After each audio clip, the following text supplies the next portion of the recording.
जैसा कि हम सबको पता है कि ग्लोबल वार्मिंग और पोल्यूशन लेवल हर साल लगातार बढ़ते जा रहे हैं।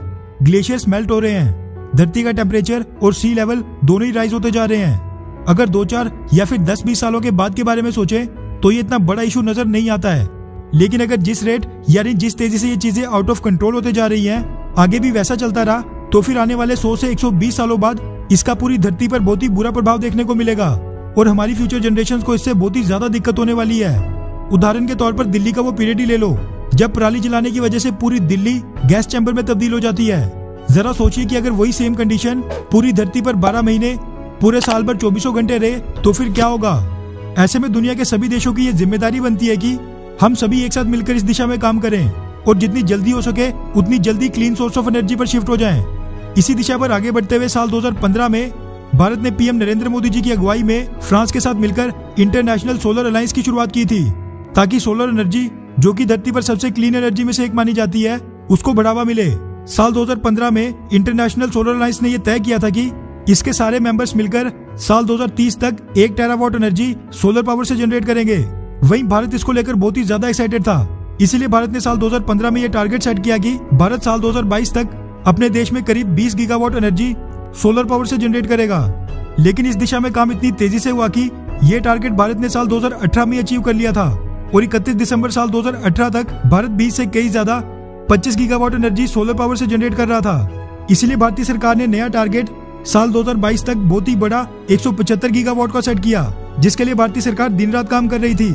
नए सोलर पार्क सेट किए जा रहे थे, भारत की सभी स्टेट्स और यूनियन टेरिटरीज को ये टारगेट दिए जा रहे थे। और आपको ये जानकर हैरानी होगी कि टारगेट को टाइम पर अचीव करने के लिए भारत ने 2000 मेगावाट की कैपेसिटी वाली दुनिया की सबसे बड़ी सोलर पार्क कर्नाटका में बना दी। अब आप सोचिए कि साल 2015 से अभी तक कितने लाखों करोड़ों बिलियन डॉलर्स भारत ने सोलर सेल्स और सोलर मॉड्यूल्स पर खर्चे होंगे, जो कि भारत सबसे बड़ी मात्रा में चाइना से इंपोर्ट करता है।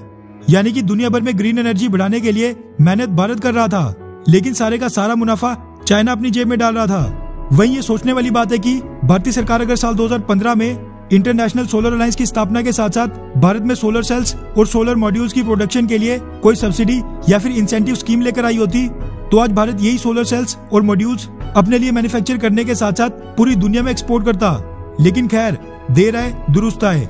भारतीय सरकार को इस चीज का एहसास पिछले साल गलवान घाटी की घटना के दौरान हुआ और भारतीय सरकार ने अपनी PLI स्कीम में सोलर सेल्स और मॉड्यूल्स की मैन्युफैक्चरिंग पर भी इंसेंटिव्स का ऐलान कर दिया और साथ में चाइना और मलेशिया से होने वाले सोलर इंपोर्ट्स पर 15% की सेफगार्ड ड्यूटी लगा दी। लेकिन 15% की सेफगार्ड ड्यूटी लगाने के बाद भी भारत की कई कंपनियां और डेवलपर्स चाइना से ही सोलर सेल्स और मॉड्यूल्स इंपोर्ट कर रहे थे।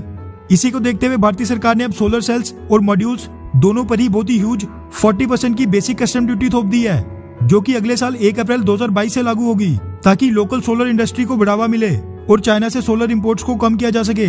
वैसे सरकार ने डेडलाइन अगले साल इसीलिए रखी है ताकि जो अभी के भारत में सोलर प्रोजेक्ट चल रहे हैं उनकी एस्टिमेटेड प्रोजेक्ट कॉस्ट अचानक से न बढ़ जाए, इसीलिए उनको अगले साल तक का समय दिया गया है। लेकिन भारतीय सरकार के इस फैसले से चाइना को बहुत ही बड़ा नुकसान होने वाला है, क्योंकि भारत हर साल कई बिलियन डॉलर्स के सोलर सेल्स और मॉड्यूल्स चाइना से इंपोर्ट करता था, जो कि अब 40% की बेसिक कस्टम ड्यूटी लगने के बाद बिल्कुल बंद हो जाएगा।